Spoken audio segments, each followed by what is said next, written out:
Welcome back to Blind Man Morris, and today I'm going to give you an update on our Austin 10 Cambridge from 1938. So I don't think we've done a video for a while, so I thought we'd better catch you up for where we're at with Eddie. So what have we done? Now, I suppose the first things first is you'll notice on the front we've got black and round tyres. That's about all always useful. That's about all you can say about them. Yeah, so that was interesting because we wanted a set of 4 of these Waymasters. And we couldn't get any in the country. We could only get 3, and we couldn't afford Avon tourist tyres because they're about 250 quid each, plus fitted would be about 275 to nearly £300 per tyre fitted.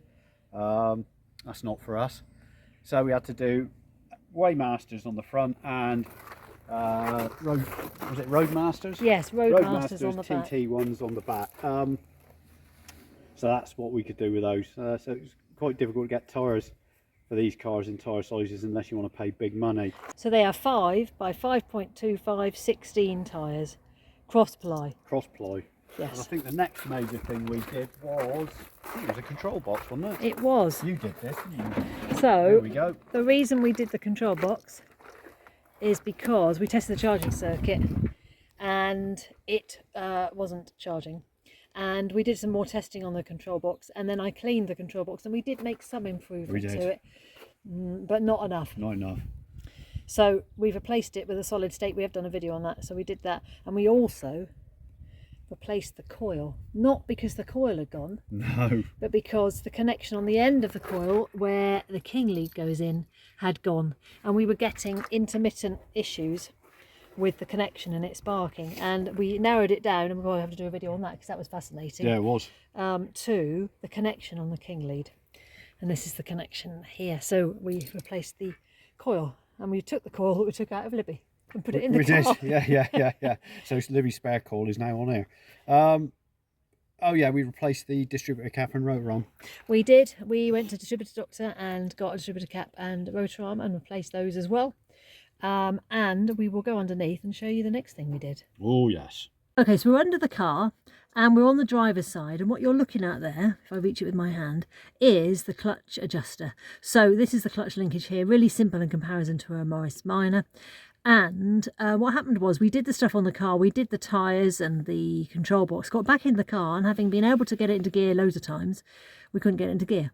And it got into gear fine when we didn't have the engine running, but the moment we had the engine running, we couldn't get it into gear, which made us think it was probably more likely to be clutch adjustment. So to adjust this, go on then, John. So I pushed the brake pedal down 3/8 of an inch, and then you rotated the Tommy bar clockwise until the clutch bearing hit the face of the clutch, and then you tighten the bolt off, and that was your clutch adjustment. That gave you a perfect clutch adjustment. It took us a little while to get our heads around it. So you put the Tommy bar in here, and this is the bolt here. Do you remember what size it was? No. But it was quite easy to do once we'd worked it out. Tommy bar in here, undo this, person puts the free play to the right point, and then you push the Tommy bar until the clutch bearing is sitting against the clutch. And now we can get into gear all the time. Over to the interior of the car. So as you can see, there's a horrible modern seat cover on the old Austin 10 Cambridge's rear seats. The leather in this seat was so poor, the springs were starting to push through. So as a temporary measure, we've just chucked these covers on, and then we're going to put a blanket over the top just to hold the leather together. We've done a lot of corrosion control. There's been a lot of, as you can see here, we've taken that right back to clean metal and painted it. The same on the ceiling. We've started fitting the headlining now. That's only been tacked into place, but we did a lot of corrosion control on the roof. Yeah, so lots of work on the inside, lubricating everything, every single hinge. I've lubricated and oiled every single leaf spring, done a grease job, full lube job. I think the only thing I haven't checked yet is the diff. And then we just go back to where we've got to, because we've been test driving it. We have. So that's what you do, sort of test drive it, do little distances, and then think, okay, what do we need to do next? And we can show what we've got to do next. I mean, the main thing is that we know that underneath it's structurally sound, and now because we've got decent tyres on it and the brakes are incredibly good. I mean, I would rate them. Yeah, they're good. Over early hydraulic brakes, I have to say. They pull up sharp as a pin, don't they? They do. Unbelievable. They're really good. And the handbrake operates all 4 wheels at the same time. Yeah.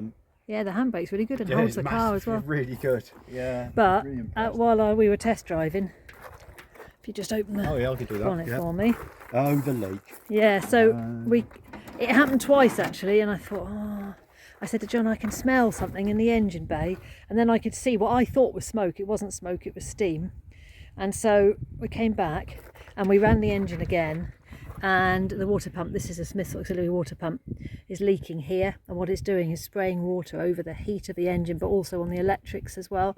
So that's why we're getting steam and a bit of misfiring going on. Yeah, so we've got to well, temporarily what I'm going to do is I'm going to remove the bottom hose from the water pump and reconnect it to the outlet there, because obviously originally this engine ran on a thermosiphon, so as the water got heated up in the block, it rose and cold water entered the block and created a circle. And this is an auxiliary post aftermarket fitting, and the bearing's gone and the seal's gone because the bearing's gone. So we're going to try and get that rebuilt and refitted, but in the meantime we can still run the car by putting it back to its original state, as long as we don't go anywhere hot with hills. And the other thing we found out is normally these engines come with an aluminium head, as they would in factory fitted. This one's got a cast iron head, so I'm really pleased with that. You can find that out by sticking a magnet on it, because obviously aluminium is not magnetic. Pop your magnet on there. I found out that I had a cast head, so I'm really delighted, because they're much more robust than the aluminium ones. Is there anything else we've missed out on? No, as ever. We've got a cat. Hello. There's loads to do. So yeah, slowly but surely we're discovering things about Putting the belts on your trousers. Yeah, it's got lovely belts. Oh, windscreen wipers refitted. Yeah, we did. Yeah, that's right. We did the windscreen wipers as well. Yeah, with a little carrots, look. Little carrots there, look. Small steps. Baby steps, small trips. Find out where it's leaking, find out where it's rattling, clean it, tighten it, lubricate it, keep testing, and on we go. And we're very fond of him. He's a good old lad, isn't he? He is. He's lovely. Yeah. And we'll see you next time.